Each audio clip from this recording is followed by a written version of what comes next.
Assalamualaikum warahmatullahi wabarakatuh. Selamat pagi Bapak Subelo serta teman-teman sekalian. Puji dan syukur kita panjatkan kehadirat Tuhan Yang Maha Esa. Karena atas rahmat-Nya kita dapat hadir pada kesempatan ini dalam keadaan sehat walafiat. Perkenalkan, nama saya Griselda Syabana Rizkolo dari kelas C dengan NPM 241000322. Pada kesempatan kali ini saya akan mempresentasikan materi yang berjudul Kedudukan Sosiologi Hukum dalam lapisan ilmu hukum. Topik ini sangat penting karena seringkali kita memahami hukum hanya sebatas aturan tertulis, padahal dalam kenyataannya hukum memiliki hubungan yang erat dengan kehidupan sosial masyarakat. Melalui presentasi ini, saya akan menjelaskan bagaimana posisi sosiologi hukum, ilmu hukum, serta peran pentingnya dalam membatani antara teori hukum dan praktik di masyarakat. Pendahuluannya, dalam kehidupan sehari-hari kita tidak pernah lepas dari hukum. Mulai dari hal kecil seperti aturan lalu lintas sehingga hal besar seperti aturan perundang-undangan. Namun seringkali kita melihat bahwa hukum yang sudah dibuat dengan baik nyatanya tidak selalu berjalan dengan harapannya. Sebagai contohnya, sudah ada aturan yang melanggar pelanggaran tertentu. Tetap saja masih banyak masyarakat yang melanggarnya. Hal ini menunjukkan adanya jarak antara hukum yang tertulis dengan kenyataan di lapangan. Kondisi ini menandakan bahwa hukum tidak cukup dipahami hanya dari segi aturan atau norma saja. Kita juga perlu melihat bagaimana kondisi masyarakat, budayanya, dan kebiasaan yang dipengaruhi berjalannya hukum tersebut. Oleh karena itu, diperlakukan pendekatan yang lebih luas, yaitu melalui sosiologi hukum yang melihat hukum sebagai bagian dari kehidupan sosialnya. Pengertian sosiologi hukum merupakan cabang ilmu secara khusus mempelajari hubungan antara hukum dan masyarakat. Artinya, sosiologi hukum kita tidak hanya melihat hukum sebagai sesuatu yang tertulis dalam undang-undang, tetapi juga sebagai sesuatu yang hidup dan berkembang dalam masyarakat.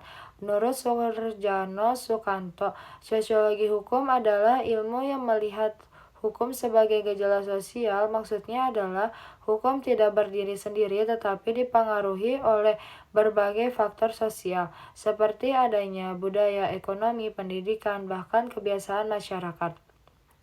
Selain itu juga sosiologi hukum mempelajari bagaimana masyarakat merespon, apakah mereka acuh, patuh, bahkan menolak hukum tersebut. Dengan demikian, sosiologi hukum membantu kita memahami hukum secara lebih realistis. Lapisan ilmu hukum. Dalam ilmu hukum terdapat beberapa lapisan yang menunjukkan bahwa hukum dapat dipelajari dari berbagai sudut pandang.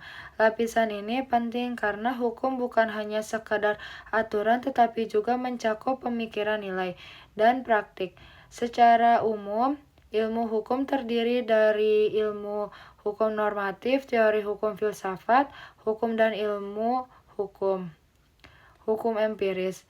Keempat lapisan ini saling berkaitan dan tidak bisa dipisahkan. Dengan memahami lapisan-lapisan ini, kita dapat melihat hukum secara lebih utuh melalui dari aturan yang tertulis, dasar pemikirannya, nilai-nilai yang melandasinya, sehingga bagaimana hukum itu dijalankan dalam kehidupan nyata. Ilmu hukum normatif. Ilmu hukum normatif adalah cabang ilmu yang fokus pada hukum sebagai norma atau aturan. Dalam pendekatan ini, hukum dipahami sebagai suatu yang seharusnya dilakukan oleh masyarakat. Objek kajiannya meliputi undang-undang, peraturannya, serta putusan pengadilan. Pendekatan ini sangat penting karena memberikan kepastian hukum sehingga masyarakat memiliki pedoman yang jelas dalam bertindak. Namun, kelemahannya dari pendekatan ini adalah kurang memperhatikan apakah aturan tersebut benar-benar dijalankan atau tidak masyarakatnya. Oleh karena itu, pendekatan normatif perlu dilengkapi dengan pendekatan lainnya.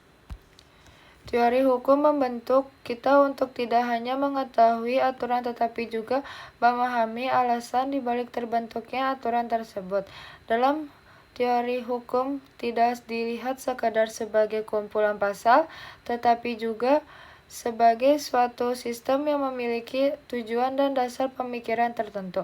Melalui teori hukum kita dapat memahami bahwa setiap aturan dibuat dengan tujuan tertentu, seperti menciptakan ketertiban, keadilan, dan kepastian dalam masyarakat. Selain itu, teori hukum juga membantu kita melihat hubungan antar aturan sehingga hukum dapat memahami sebagai aturan kesatuan yang saling berkaitan. Teori hukum juga memiliki fungsi penting sebagai analisis, artinya melalui teori hukum kita dapat menilai apakah suatu aturan sudah berjalan dengan baik, suatu masih memiliki kekurangan, jika suatu aturan tidak efektif. Teori hukum membantu menjelaskan menyebabkan balik dari segi perumusan aturan apapun dari penerapan. Dengan demikian, teori hukum berperan dalam memperdalam permasalahan kita terhadap hukum secara lebih logis, sistematis, dan kritis. Filsafat hukum. Filsafat hukum merupakan cabang ilmu hukum yang membahas nilai-nilai dasar seperti keadilan, kebenaran, dan moralitas. Filsafat hukum menekankan bahwa hukum tidak harus sah secara formal tetapi juga adil dan dapat diterima oleh masyarakat. Terdapat beberapa aliran dalam filsafat hukum, yaitu hukum alam berdasarkan moral dan keadilan universal, positivisme, hukum berdasarkan aturan tertulis, realisme, hukum berdasarkan praktik di masyarakat. Filsafat hukum berperan sebagai dasar nilai dalam pembentukan hukum agar hukum tidak hanya menjadi aturan tetapi juga menciptakan keadilan dalam masyarakat. Filsafat hukum. Filsafat hukum merupakan cabang ilmu hukum yang membahas nilai-nilai dasar seperti keadilan, kebenaran, dan moralitas. Filsafat hukum menekankan bahwa hukum tidak harus sah secara formal tetapi juga adil dan dapat diterima oleh masyarakat. Terdapat beberapa aliran dalam filsafat hukum, yaitu hukum alam berdasarkan moral dan keadilan universal, positivisme, hukum berdasarkan aturan tertulis, realisme, hukum berdasarkan praktik di masyarakat. Filsafat hukum berperan sebagai dasar nilai dalam pembentukan hukum agar hukum tidak hanya menjadi aturan tetapi juga menciptakan keadilan dalam masyarakat. Ilmu hukum empiris. Ilmu hukum empiris melihat hukum sebagai kenyataan sosial. Pendekatan ini lebih menekankan pada apa yang terjadi di lapangan, bukan hanya apa yang tertulis. Dalam pendekatan ini, kita bisa meliputi bagaimana masyarakat mematuhi hukum, faktor apa saja yang mempengaruhi kepatuhannya, dan bagaimana hukum itu dijalankan dalam praktik. Pendekatan ini sangat penting karena dapat menunjukkan apakah hukum itu efektif atau tidak. Dari sinilah kita bisa melihat bahwa hukum tidak selalu berjalan sesuai dengan yang diharapkan. Kedudukan sosiologi hukum.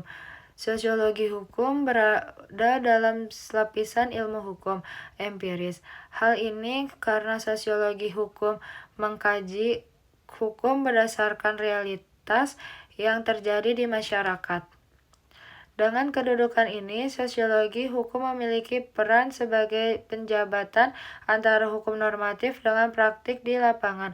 Artinya, sosiologi membantu menjelaskan mengapa suatu aturan yang bisa berhasil diterapkan atau justru tidak berjalan dengan baik. Dengan memahami ini, membuat hukum dapat memperbaiki aturan agar lebih sesuai dengan kondisi masyarakat. Fungsi sosiologi hukum. Sosiologi hukum memiliki beberapa fungsi penting. Pertama, untuk menilai aktivitas hukum, apakah hukum tersebut benar-benar dijalankan oleh masyarakat. Kedua, untuk menganalisis faktor-faktor sosial yang mempengaruhi hukum seperti budaya, ekonomi, dan tingkat pendidikan. Ketiga itu untuk memberikan masukan dalam membentukkan hukum agar lebih sesuai dengan kondisi sosialnya. Dengan fungsi-fungsi tersebut, sosiologi hukum menjadi sangat penting dalam menciptakan hukum yang tidak hanya ideal tetapi juga realistis. Kesimpulannya, bahwa sosiologi hukum memiliki kedudukan yang sangat penting dalam ilmu hukum. Sosiologi hukum berada dalam lapisan ilmu hukum empiris yang mengkaji hukum berdasarkan kenyataan di masyarakat. Melalui sosiologi hukum, kita dapat memahami bahwa hukum bukan hanya sekedar aturan tertulis, tetapi juga merupakan bagian dari kehidupan sosial yang terus berkembang. Dengan demikian, hukum dapat menjadi lebih efektif, adil, dan sesuai dengan kebutuhan masyarakat. Dengan demikian, yang dapat saya sampaikan. Mohon maaf apabila terdapat kekurangan. Terima kasih atas perhatiannya, Bapak Subelo dan teman-teman sekalian. Wassalamualaikum warahmatullahi wabarakatuh.